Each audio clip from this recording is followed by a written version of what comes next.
Let's go live. We're ready to go live.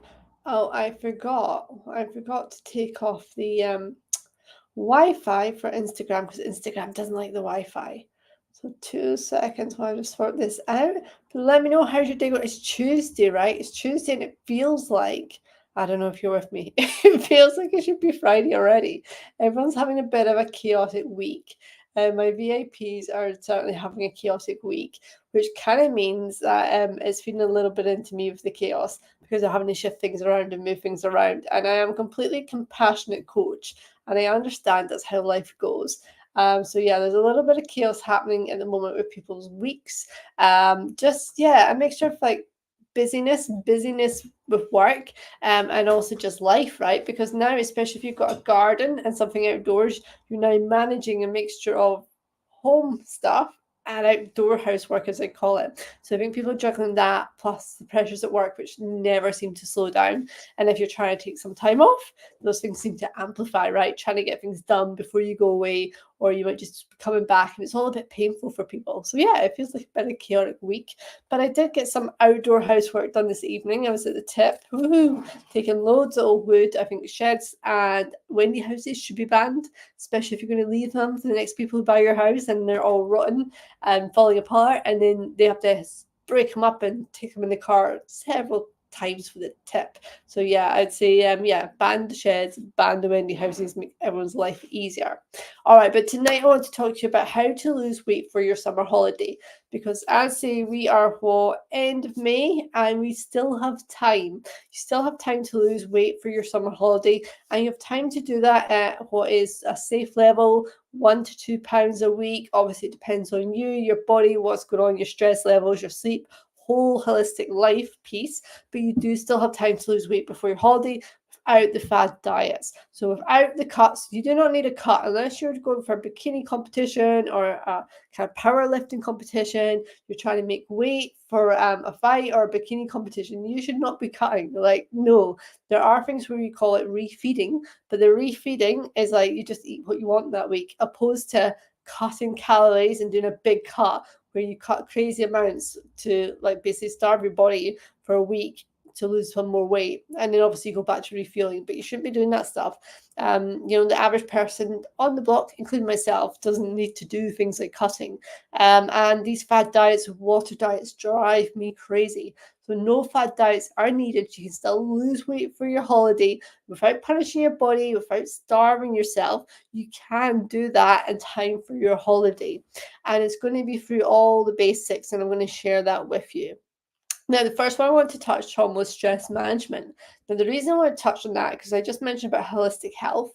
A lot of my clients, a lot of females our age are stressed, okay? So we're stressed with career, dealing with parents. If you've not got a greatest supportive family, I hear you.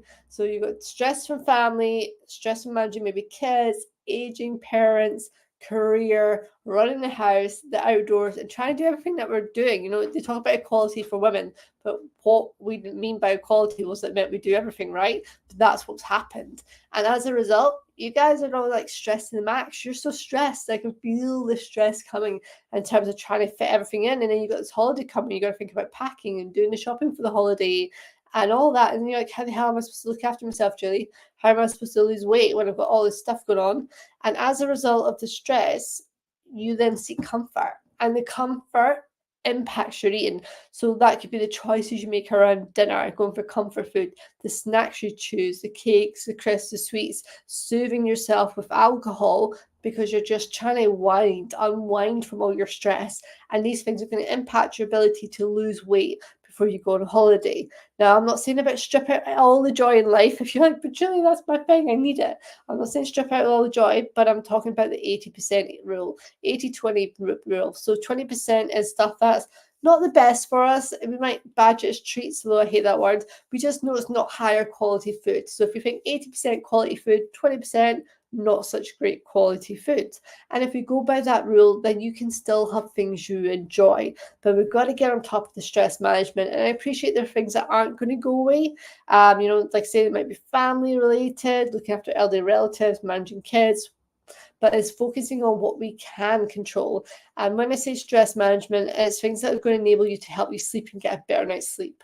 Okay, so better night's sleep is going to help with the choices you make around food. It's going to help your hormones, and it's going to help with the stress hormones that help in terms of releasing the fat rather than storing the fat in your body. Okay, so if we think about stress levels, what can you do? And sometimes, it's as much as having a chat with somebody.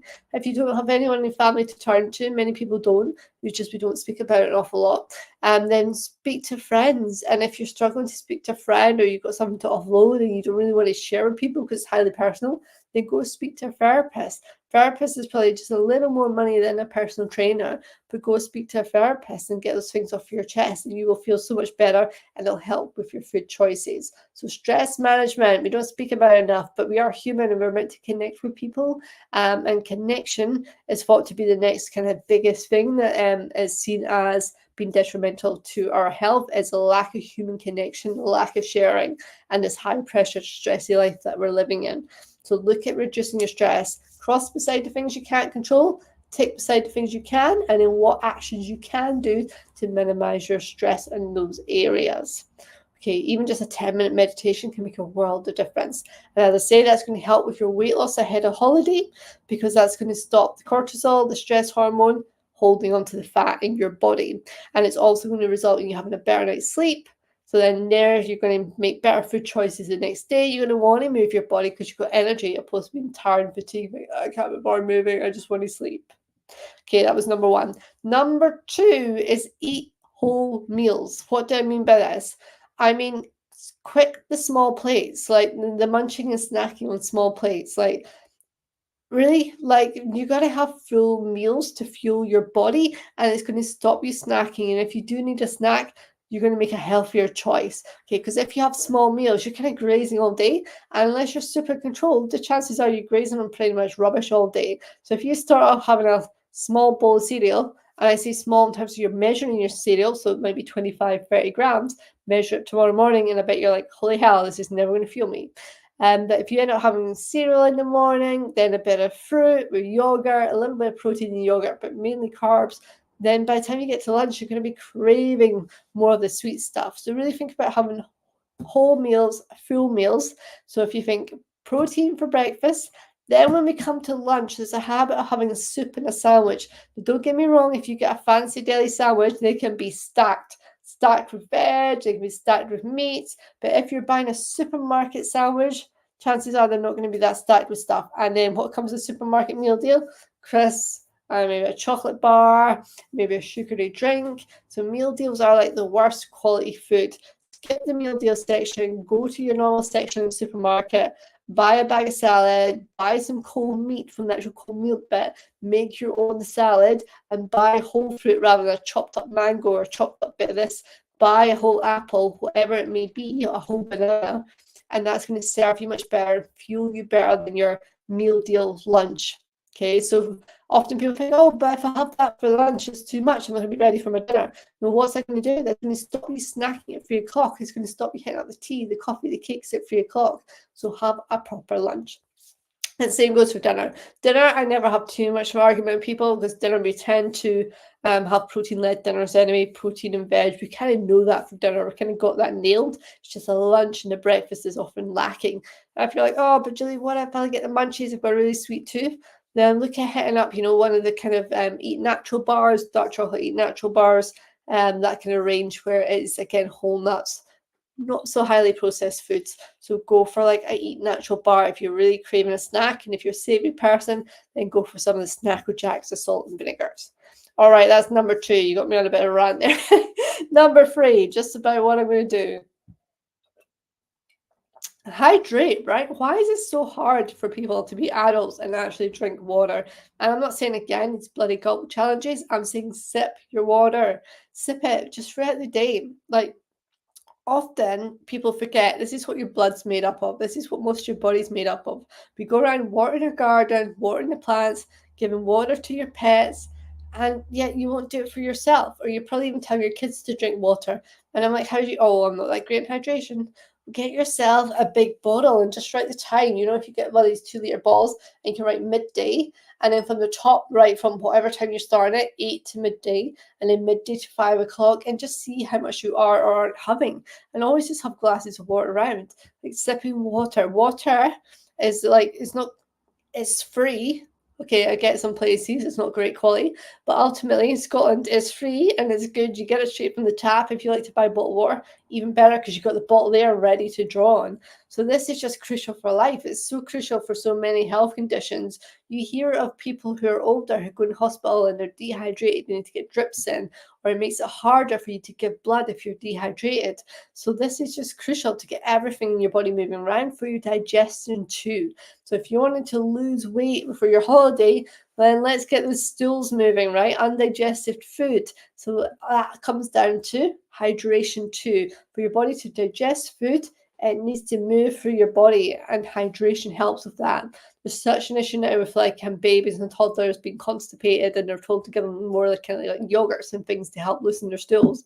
Yeah, if you're not going very regularly, and this is individual to people, but I have had clients who've only been going once a week, then you need to get the water in, and also the chia seeds and the flax seeds too. They're an extra bonus for you.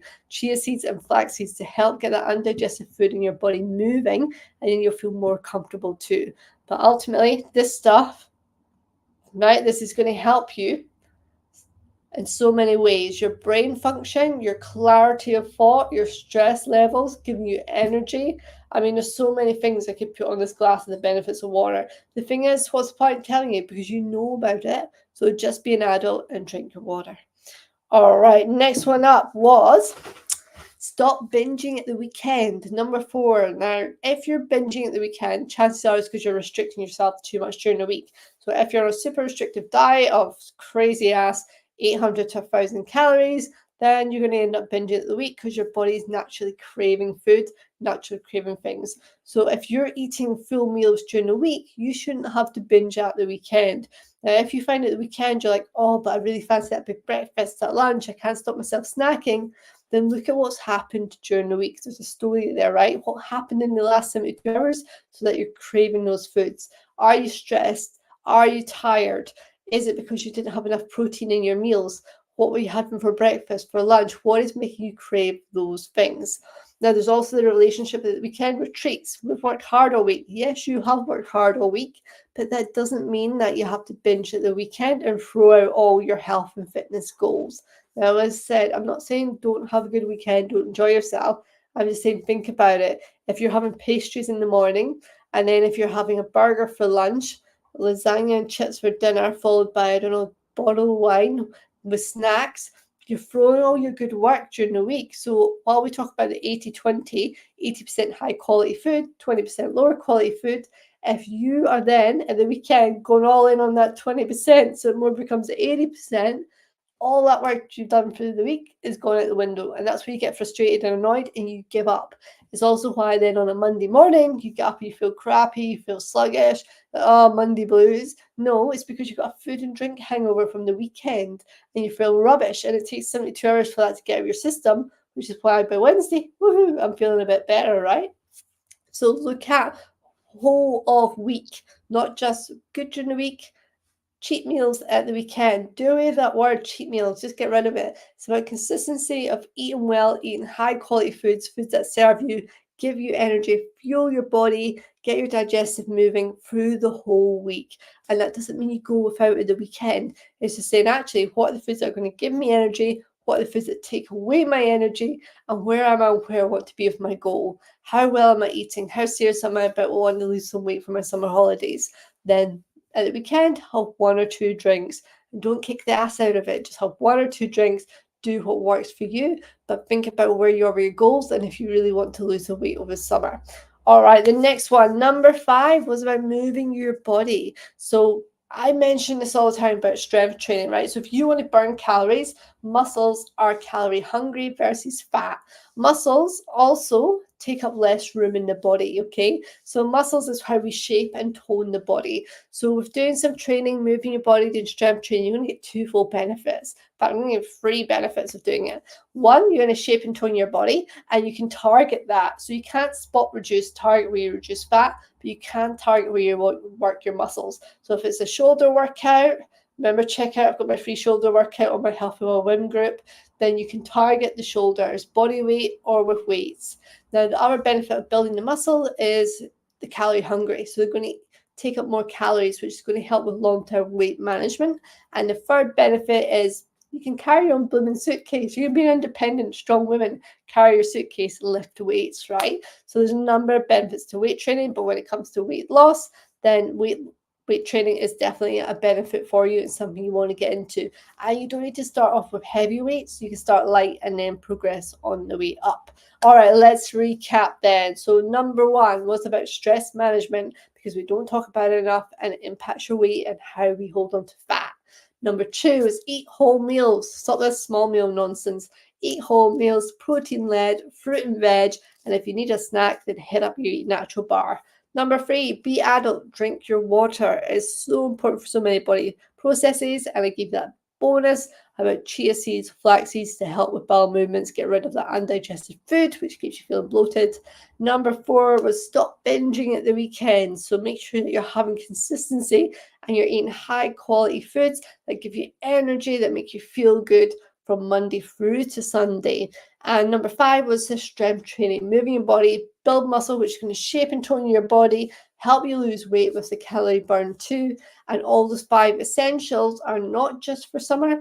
These will help you lose weight throughout the year. And when you build the habits, you build the routine, then that's how you're going to lose weight on a consistent basis and not just for your holiday. So then you don't fall into the trap of having these fad diets and then you end up putting on more weight afterwards. All right, team. So that's how to lose weight for your summer holiday. It's not too late. You can do it. Like a safe amount is 1 to 2 pounds a week.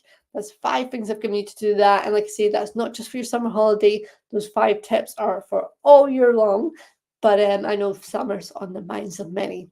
All right, team. If you want more tips, if you want more free pop-up workouts, and things to help with your fitness, nutrition, and well-being, then come join my Healthy Wild Women group on Facebook. It is free of charge, and popping in there on a daily basis with just little motivators, getting to know each other, recipes, and pop-up workouts too. And I shall catch you tomorrow evening.